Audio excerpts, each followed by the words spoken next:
Hi friends, this is Ria and welcome to my channel. Today I'll be sharing with you a home remedy to treat dark circles or puffiness under your eyes. Before I start my video, just go and subscribe to my channel and press the bell icon so that you never miss any of my videos. Now let's not waste any time and get back to the video.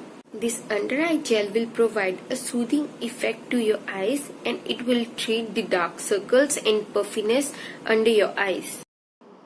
Now in an empty bowl, I'm going to add aloe vera gel, and secondly I'm going to add rose water, and then I'll mix both the ingredients so that it becomes a smooth gel.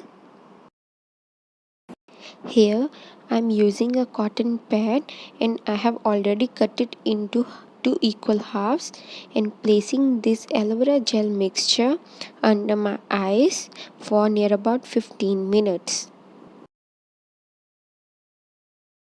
Now it's been around 15 minutes and now I'm going to remove these cotton pads and give a gentle massage under my eyes.